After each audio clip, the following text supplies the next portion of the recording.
ಜಾತಿ ಜನಗಣತಿ ವಿಚಾರಕ್ಕೆ ಸಂಬಂಧಪಟ್ಟಂತೆ ಸಚಿವರಿಗೆ ಒಂದು ಟಾಸ್ಕ್ ಅನ್ನು ಕೂಡ ಮುಖ್ಯಮಂತ್ರಿಗಳು ಕೊಟ್ಟಿದ್ದಾರೆ. ಅಂದ್ರೆ ಈ ವರದಿಯನ್ನು ಅನುಷ್ಠಾನಕ್ಕೆ ತರಬೇಕಂದ್ರೆ ಯಥಾವತ್ ಶಿಫಾರಸುಗಳನ್ನು ನಾವು ಇಂಪ್ಲಿಮೆಂಟ್ ಮಾಡಬೇಕಾ ಅಥವಾ ಚೇಂಜಸ್ ಆಗಬೇಕಂದ್ರೆ ಯಾವ ಕಂಟೆಂಟನ್ನು ಅಪ್ಡೇಟ್ ಮಾಡಬೇಕು ನಾವು ಅಂತ ಸಿಂಪಲ್ ಆಗಿ ಅರ್ಥ ಆಗೋ ಭಾಷೆನಲ್ಲಿ ಹೇಳೋದಾದ್ರೆ ಯಾವ ಕಂಟೆಂಟನ್ನು ಅಪ್ಡೇಟ್ ಮಾಡಬೇಕು ಮಾಡ್ಕೊಳ್ಬೇಕು ಎಲ್ಲ ರೀತಿಯಾದಂತಹ ಸಜೆಷನ್ಸ್ಗೆ ನಾವು ಓಪನ್ ಇದ್ದೀವಿ ಅಂತ ಹೇಳ್ತಿದ್ದಾರೆ. ಆ ಮೂಲಕ ಸಿಎಂ ಸಿದ್ದರಾಮಯ್ಯ ಅವರು ಎಚ್ಚರಿಕೆಯ ನಡೆಯನ್ನು ಕೂಡ ಇಡ್ತಾ ಇದ್ದಾರೆ.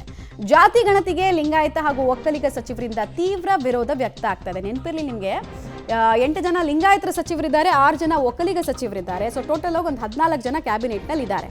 ಅವರೆಲ್ಲರದ್ದು ವಿರೋಧ ವ್ಯಕ್ತ ಆಗಬಾರ್ದು ಅನ್ನೋ ನಿಟ್ಟಿನಲ್ಲಿ ಅವರಿಗೆ ಟಾಸ್ಕ್ ಅನ್ನ ಕೊಡೋ ಕೆಲಸವನ್ನು ಮಾಡಿದ್ದಾರೆ. ಹೋಮ್ವರ್ಕ್ ಅಂದ್ರೆ ಯಾವ ರೀತಿ ಹೋಮ್ವರ್ಕು ಅಂತ ನೀವು ಕೇಳ್ಬೋದು. ಮೀಸಲಾತಿ ರೀಸ್ಟ್ರಕ್ಚರ್ ಬಗ್ಗೆ ನಾವು ಈಗಷ್ಟೇ ಹೇಳ್ತಾ ಇದ್ವಿ. ಯಾವ್ದ್ಯಾವುದು ಕಮ್ಯುನಿಟಿಗಳನ್ನು ಅಂದರೆ OBCನಲ್ಲಿ ಯಾರ್ಯಾರ್ದು ಯಾವ್ಯಾವ ರೀತಿಯಾಗಿ ಶಿಫಾರಸನ್ನು ಮಾಡ್ತಾ ಇದ್ದಾರೆ ಅಂತ ಇದರದ್ದು ಕೀ ಪಾಯಿಂಟ್ಸ್ ಎಲ್ಲ ಸಚಿವರಿಗೆ ಹೋಗಿರುತ್ತೆ.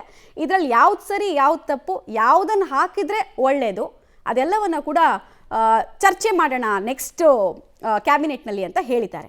ಜಾತಿ ಜನಗಣತಿ ವರದಿಗೆ ಒಕ್ಕಲಿಗ ಹಾಗೂ ಲಿಂಗಾಯತ ಸಚಿವರು ತೀವ್ರ ವಿರೋಧವನ್ನು ವ್ಯಕ್ತಪಡಿಸ್ತಾ ಇದ್ದಾರೆ. ಜಾತಿ ಗಣತಿ ವರದಿ ಸಂಪೂರ್ಣವಾಗಿ ಅಧ್ಯಯನ ಮಾಡಿ ಕೀ ನೋಟ್ಸ್ ಏನಿದೆ ವಾಲ್ಯೂಮು 50 ವಾಲ್ಯೂಮು ಸಂಪುಟದ ವರದಿ ಇದು.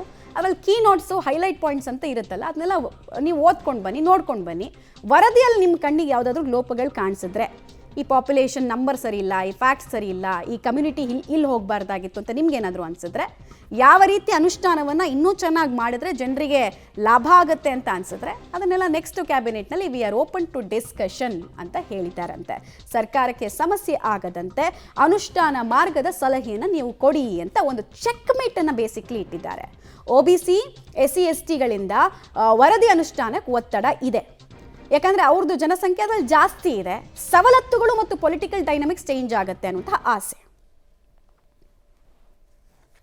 ಡೀಟೇಲ್ಸ್ ಕೊಡ್ತಾರೆ ಮಸೂದ್. ಈ ಮೂಲಕ ಮಾಸ್ಟರ್ ಸ್ಟ್ರೋಕ್ ಅನ್ನ ಯಾರು ವಿರೋಧ ಮಾಡ್ತಾ ಇದ್ರು ಅವ್ರಿಗೆ ಇಟ್ಟಿದ್ದಾರೆ, ಚೆಕ್ ಮೇಟ್ ಇಟ್ಟಿದ್ದಾರೆ ಅಂತ. ನೀವು ವಿರೋಧ ಮಾಡೋದಕ್ಕೆ ಅವಕಾಶ ಇಲ್ಲ, ಬಟ್ ನಾವು ಬೇಕಾದ್ರೆ ನೀವು ಬಯಸಿದ್ರೆ ಕಂಟೆಂಟ್ ಅನ್ನು ಅಪ್ಡೇಟ್ ಮಾಡ್ಕೊಳ್ತೀವಿ ಅಂತ ಒಂತಾರೆ.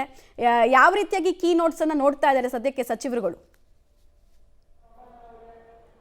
ಮಮತಾ, ಹಿಂದಿನ ಸಲ ಮುಖ್ಯಮಂತ್ರಿಗಳು ವರದಿ ಜಾರಿಗೆ ಸಂಬಂಧಪಟ್ಟಂತೆ ಪ್ರಯತ್ನಗಳನ್ನು ಮುಂದುವರಿಸಿದಾಗ ಒಂದು ರೀತಿಯಲ್ಲಿ ಅಲ್ಲೋಲ ಕಲ್ಲೋಲ ಆಯಿತು, ಸಂಚಲನ ಆಯಿತು.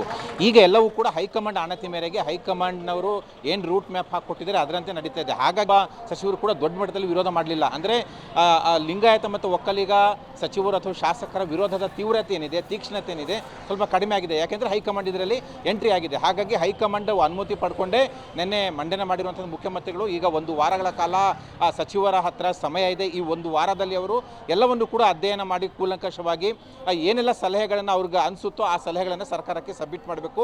17ನೇ ತಾರೀಕು ಇದಕ್ಕಾಗಿ ವಿಶೇಷ ಸಚಿವ ಸಂಪುಟ ಸಭೆಯನ್ನು ಮುಖ್ಯಮಂತ್ರಿಗಳು ಕರೆದಿದ್ದಾರೆ.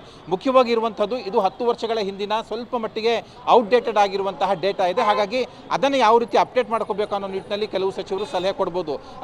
ಪ್ರಮುಖ ಪ್ರಭಾವಿ ಸಮುದಾಯಗಳ ಜನಸಂಖ್ಯೆ ಕಡಿಮೆ ಆಗಿರೋ ಹಿನ್ನೆಲೆಯಲ್ಲಿ ಆ ಸಮುದಾಯದ ಶಾಸಕರು ಸಚಿವರು ಈ ಒಂದು ಸಲಹೆ ಕೊಡುವ ಸಾಧ್ಯತೆ ದಟ್ಟವಾಗಿದೆ. ಯಾಕೆಂದರೆ ಅದಕ್ಕೆ ದೊಡ್ಡ ಮಟ್ಟದ ಆಕ್ಷೇಪ ಬಂದಿತ್ತು, ಲಿಂಗಾಯತ ಮತ್ತು ಒಕ್ಕಲಿಗ ಸಮುದಾಯದ ಜನಸಂಖ್ಯೆ ಕಡಿಮೆ ಆಗಿದೆ ಅಂತ. ಆ ನಿಟ್ಟಿನಲ್ಲಿ ಸಲಹೆಗಳು ಜಾಸ್ತಿ ಬರ್ಬೋದು. ಇನ್ನು ವೈಜ್ಞಾನಿಕ ಸಮೀಕ್ಷೆ ಎಲ್ಲ ಮನೆಗಳನ್ನು ಕೂಡ ಮುಟ್ಟಿ ತಲುಪಿ ಸಮೀಕ್ಷೆ ಮಾಡಬೇಕನ್ನುವಂತಹ ಆಗ್ರಹಗಳು ಕೂಡ ಇದ್ದಾವೆ. ಆ ನಿಟ್ಟಿನಲ್ಲಿ ಏನಾಗುತ್ತೆ ನೋಡಬೇಕು. ಇನ್ನು ಎಲ್ಲವನ್ನು ಕೂಡ ಪರಾಮರ್ಶೆ ಮಾಡೋ ನಿಟ್ಟಿನಲ್ಲಿ ತಕ್ಷಣಕ್ಕೆ ಜಾರಿ ಮಾಡಲಿಕ್ಕೆ ಆಗಲ್ಲ, ದೊಡ್ಡ ರಿಸ್ಕ್ ಇದೆ. ಹಾಗಾಗಿ ಸಚಿವ ಸಂಪುಟ ಉಪಸಮಿತಿ ಸಂಬಂಧಪಟ್ಟಂತೆಯೂ ಕೂಡ ಮುಂದಿನ ವಾರನೇ ತೀರ್ಮಾನ ಆಗುತ್ತೆ. ಒಟ್ಟಾರೆಯಾಗಿ ಎಲ್ಲವೂ ಕೂಡ ಮುಂದಿನ ಸಚಿವ ಸಂಪುಟ ಸಭೆಯಲ್ಲೇ ತೀರ್ಮಾನ ಆಗುತ್ತೆ. ಮಮತಾ, ರೈಟ್, ಧನ್ಯವಾದ ತಮ್ಮ ಮಾಹಿತಿಗಾಗಿ ಮಸೂದ್. ಜಾತಿ ಜನಗಣತಿ ಅನ್ನೋದು ಒಂದು ಜೇನುಗೂಡಿಗೆ ಕೈ ಹಾಕುವಂತಹ ಧೈರ್ಯವನ್ನಂತೂ ಎದೆಗಾರಿಕೆನಂತೂ ಮುಖ್ಯಮಂತ್ರಿಗಳು ತೋರಿಸಿದ್ದಾರೆ. ಈ ಮೂಲಕ ಎಲ್ಲರನ್ನ ವಿಶ್ವಾಸಕ್ಕೆ ತೆಗೆದುಕೊಳ್ಳುವಂತಹ ಲೆಕ್ಕಾಚಾರದಲ್ಲಿ ಮುಖ್ಯಮಂತ್ರಿಗಳಿದ್ದಾರೆ.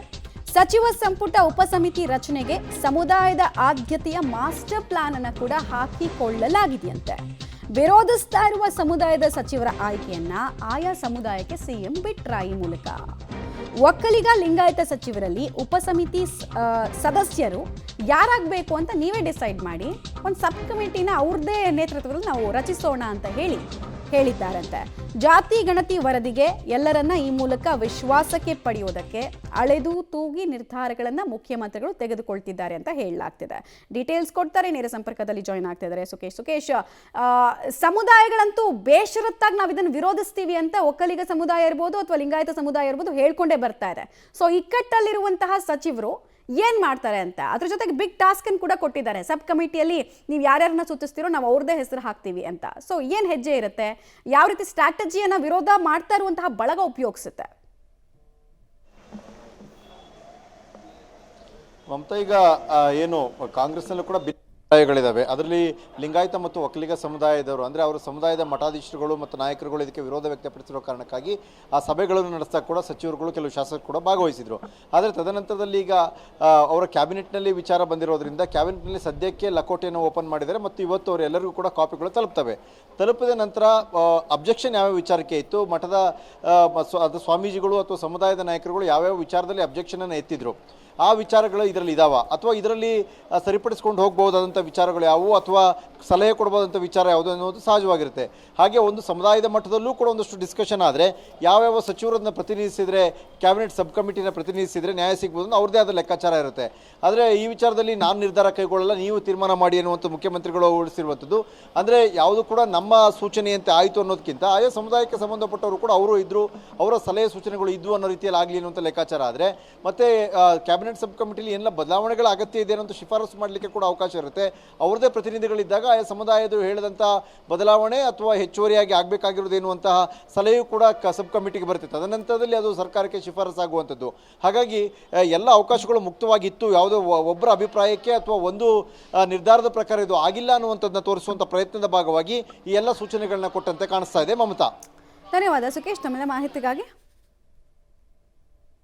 ಗೌರ್ಮೆಂಟ್ ಅವರು ಏನು ಮಾಡ್ತಾರೆ ದೇವರಿಗೆ ಗೊತ್ತು. ನಮ್ಮ ದೇಶದ ಏನು ಸೆನ್ಸಸ್ ಇದೆ ಅದನ್ನೇ 2011ನೇ ಇಸ್ವಿಯ ಸೆನ್ಸಸ್ ಪ್ರಕಾರ ಹೋಗ್ತಾ ಇದ್ದೀವಿ. 2021ಕ್ಕೆ ಮಾಡಬೇಕಾಗಿತ್ತು, ಈಗ 2025 ಇದ್ದೀವಿ. ಇನ್ನೂ ಅದು ಶುರು ಮಾಡೋದಕ್ಕೆ ಯಾವುದೇ ಒಂದು ಲಕ್ಷಣ ಕಾಣ್ತಾ ಇಲ್ಲ. ಎಷ್ಟು ಬೇಜವಾಬ್ದಾರಿತನದಿಂದ ಕೇಂದ್ರ ಸರ್ಕಾರ ನಡ್ಕೊಳ್ತಾ ಇದೆ. 140 ವರ್ಷಗಳಲ್ಲಿ ಇದೇ ಪ್ರಥಮ ಬಾರಿಗೆ ಸೆನ್ಸಸ್ ಆಗದೇ ಇರುವಂಥದ್ದು. ಎಷ್ಟು ಉದಾಸೀನತೆ ಕೇಂದ್ರ ಸರ್ಕಾರ ತೋರಿಸ್ತಾ ಇದೆ ಅಂದರೆ ಅವರಿಗೆ ಅಂಕಿಅಂಶಗಳು ಬೇಡ, ನೈಜ ಪರಿಸ್ಥಿತಿ ಗೊತ್ತಾಗಬಾರ್ದು ಉದ್ದೇಶದಿಂದ ಅವ್ರು ಮಾಡ್ತಾ ಇದ್ದಾರೆ ಅಂತ ನಾನು ಟೀಕೆ ಮಾಡಬೇಕಾಗ್ತದೆ. ಅವ್ರಿಗೆ ನಾವು ನಂಬ್ಕೊಂಡು ಕೂತ್ಕೊಳ್ಳೋಕ್ಕಾಗಲ್ಲ.